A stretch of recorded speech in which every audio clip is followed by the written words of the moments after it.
There have been many disgusting statements made recently concerning allegations of improper conduct on my part. On August 23rd, the Los Angeles Police Department searched the singer's Neverland Ranch in Santa Barbara County and his Century City condominium. I deserve a fair trial like every other American citizen. I will be acquitted and vindicated when the truth is told. Before any courtroom, before any verdict, before any defense or accusation, there was already a story moving faster than reality. It didn't start with evidence, it started with attention.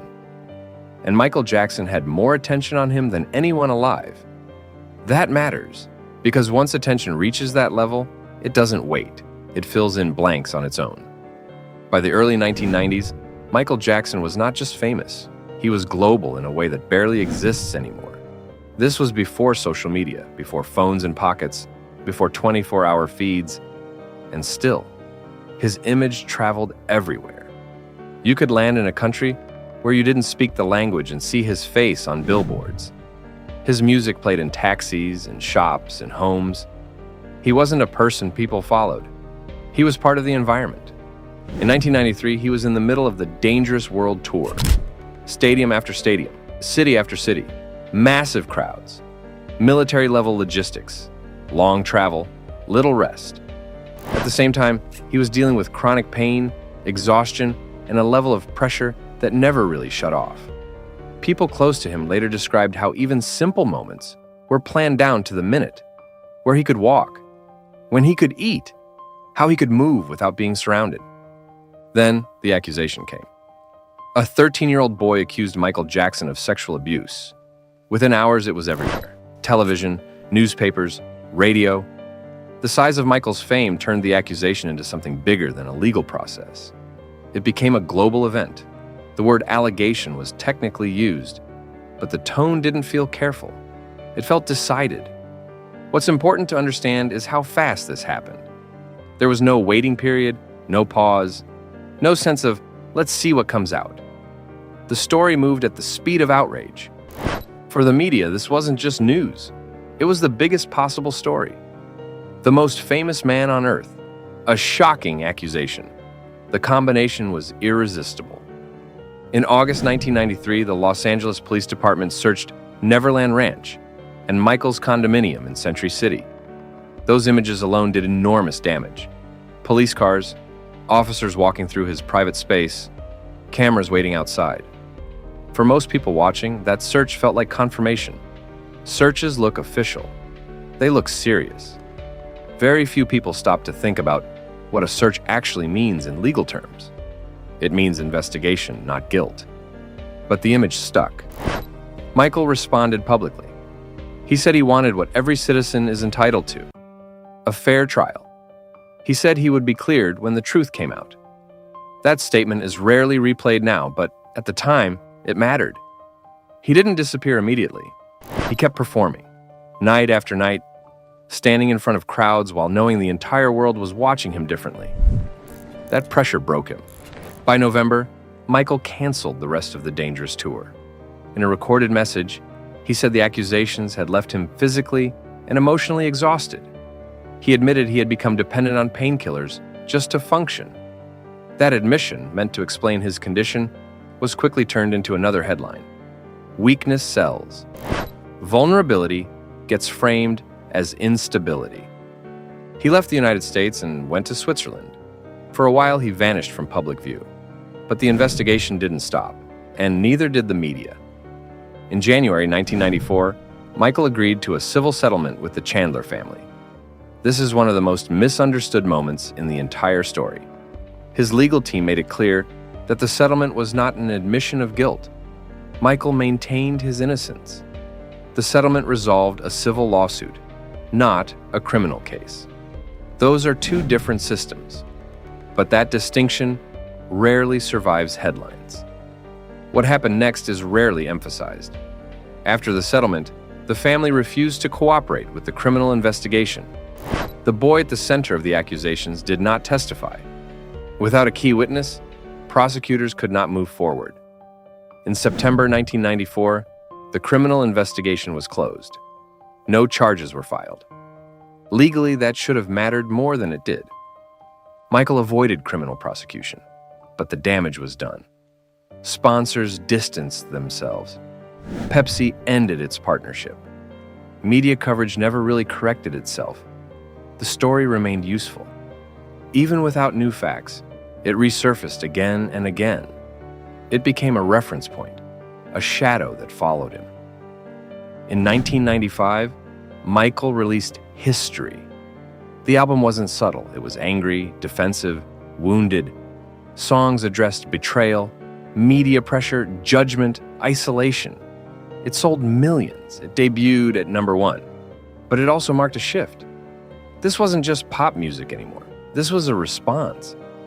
From 1996 to 1997, he went back on tour. 82 shows, 35 countries, over 4 million people attended. It became the largest tour of the decade.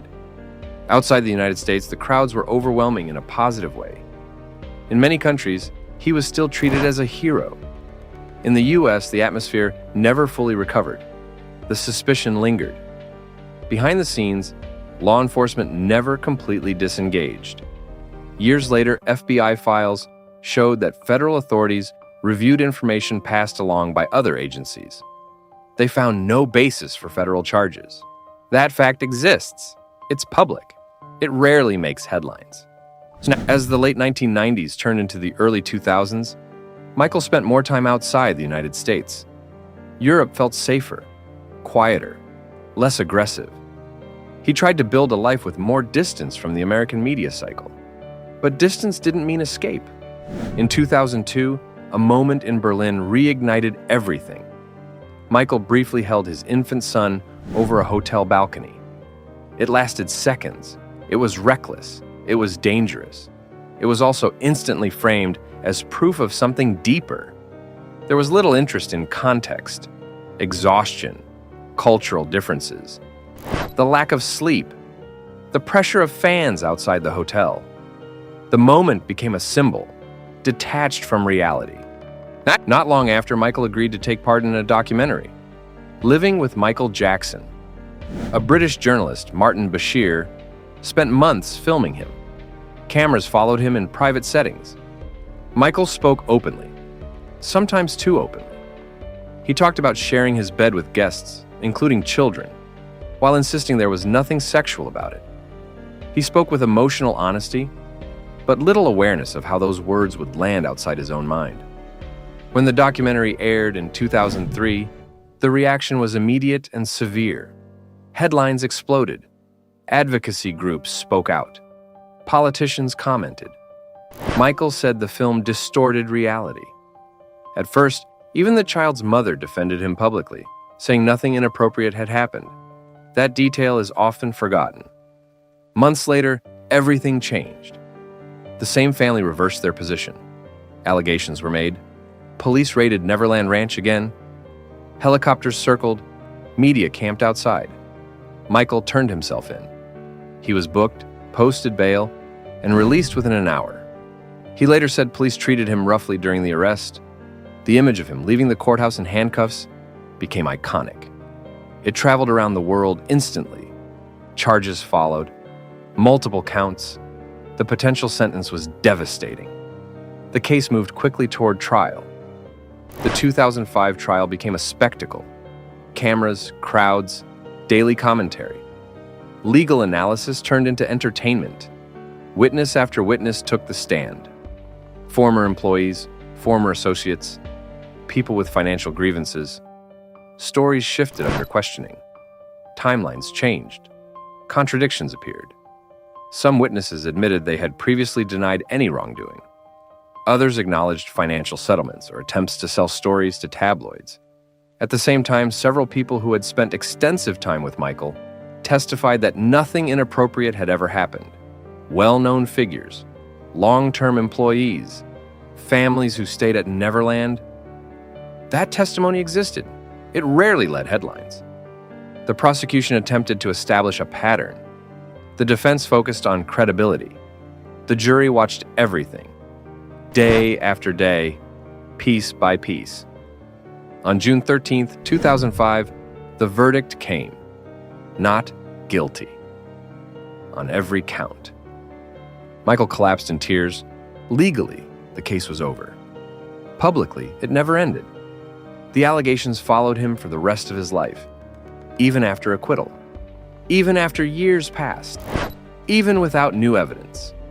The story was too powerful to let go. Suspicion doesn't need proof to survive. It only needs repetition. What's often missing from the conversation is what this did to him as a person. After the trial, Michael performed less. He withdrew more. Financial pressure mounted. Legal costs were enormous. Trust became rare. His reliance on prescription medication deepened. People around him noticed changes: fatigue, anxiety, isolation. In 2009, he prepared for a comeback. This is it. Rehearsals began. Footage shows him focused, precise, still deeply musical, but his body was failing. The pressure was back. Expectations were massive. He wanted to prove something. Maybe to others, maybe to himself. He died before the first show. To some people, Michael Jackson remains a villain. To others, he is a symbol of how systems fail under spectacle. What is certain is that very few people ever sat with the full timeline. Fewer still allowed for contradiction. It was easier to choose a side than to hold complexity. And that's the part that still matters. Not because it resolves emotion, but because it shows how quickly judgment replaces patience when fame, fear, and media collide. Once a narrative hardens, facts struggle to get through, and when the person at the center is larger than life, the story stops being about truth and starts being about control. Michael Jackson's life wasn't just shaped by talent or controversy. It was shaped by attention, relentless, consuming attention. And once that level of attention turns hostile, there's very little a human being can do to stop it. That's not an excuse, it's context. And context is the one thing this story never really got.